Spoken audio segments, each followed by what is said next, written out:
Hello, and welcome to Ranting Mindlessly. Now, as you can probably tell, I took it upon myself to don my graduation robes and show off that I'm graduating class 2007. I see a lot of flames in forums and on YouTube about how furries are retarded and they couldn't even graduate from elementary school if they wanted to. So I thought it would be nice to take the liberty to sit in front of a computer with my high school graduating robes and prove you all wrong. But, anyways, get that thing off. I figured it might as well be a better use for it because you pretty much never wear the thing after graduation.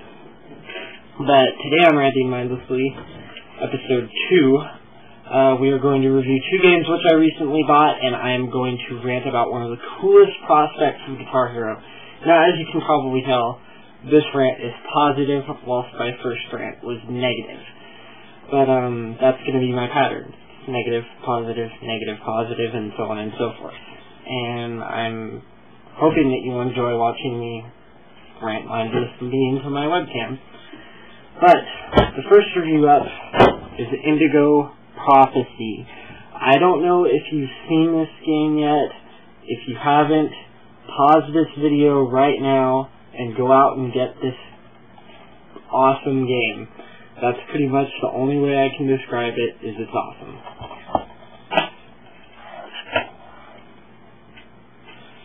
But anyways, Indigo Prophecy, you play a man named Lucas Kane who ends up killing someone in the bathroom that isn't really guilty of the killing. I know that doesn't make much sense, but it's this entire thing with the ritual, and he was possessed, and he killed the guy, and I'm not going to spoil anything, so we'll move on to the gameplay. Indigo Prophecy is probably the closest game you can get to being able to play a movie. I got cut off by my stupid video processor. But anyways, Indigo Prophecy is probably the closest game you can get to playing a movie, and there are segments where you control your character, walking around like a regular character, kind of like in Resident Evil.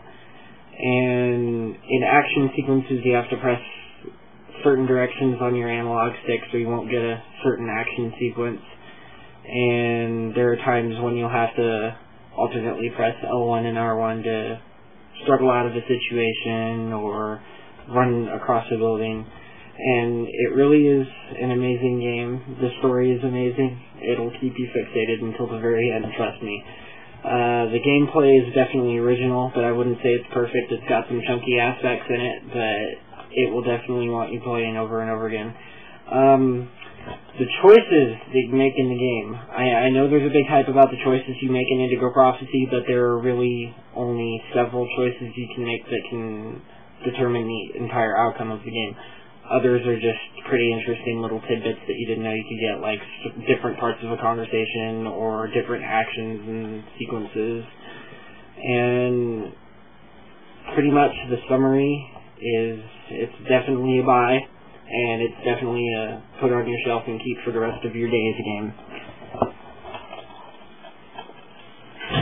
Now,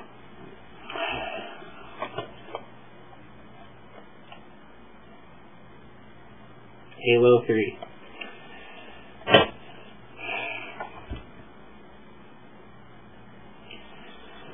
I've always been a pretty big fan of the Halo series. I love the single-player campaign, and I love the multiplayer aspect of it. If you ask me, it's a pretty average first-person shooter, but it still manages to be very fun at the same time. And this one takes it to a whole new level. It's got gadgets you can use now, like you throw down a little gadget and it puts a little bubble shield up, or there's one that knocks off the armor, or if it's used against you, it knocks off your shields.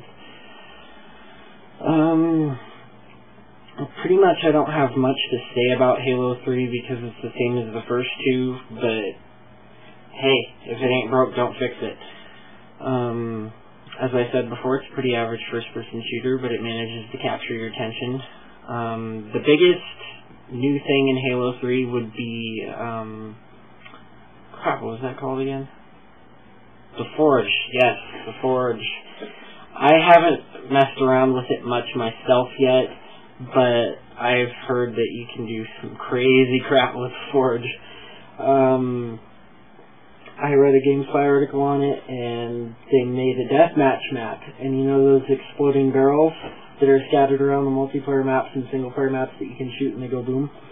Well, the GameSpy psychopaths decided to take it upon themselves to put an infinite spawn point for these barrels in the middle of a frag map and have them infinitely drop on each other.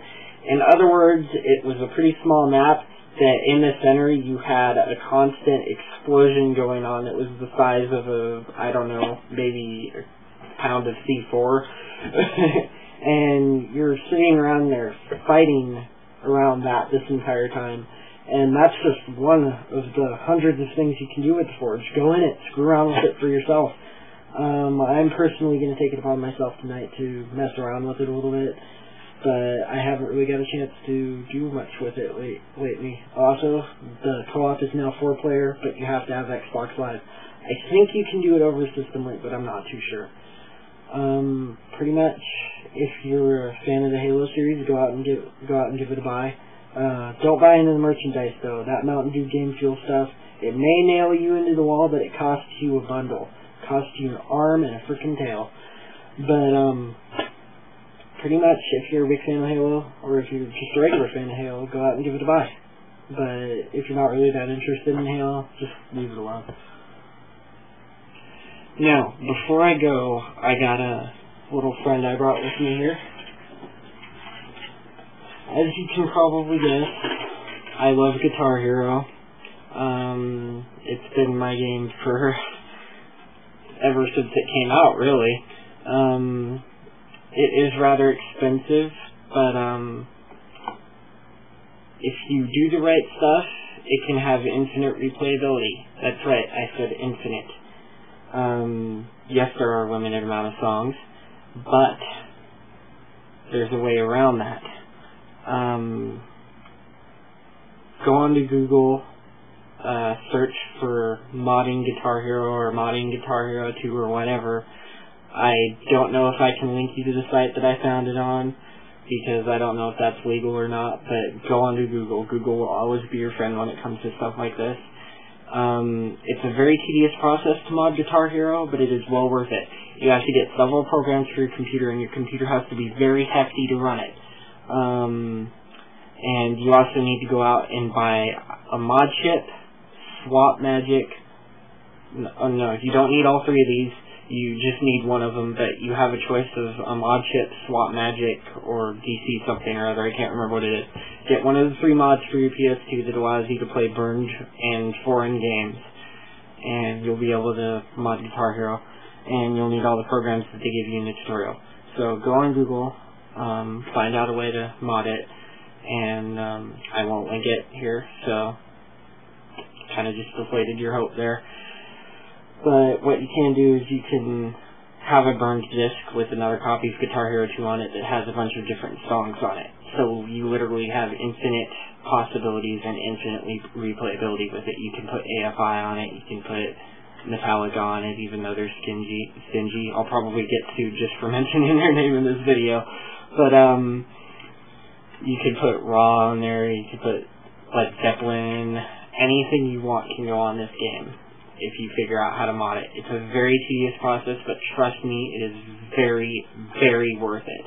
And you will not regret it in the end if you're a big Guitar Hero fan. So if you're patient and you want infinite replayability, then go for it. But if you don't exactly have the patience of a saint, then don't really do it. But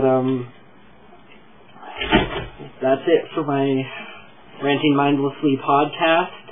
I will probably see you guys again tomorrow, and hopefully I start getting more audience. Cloud Strider out.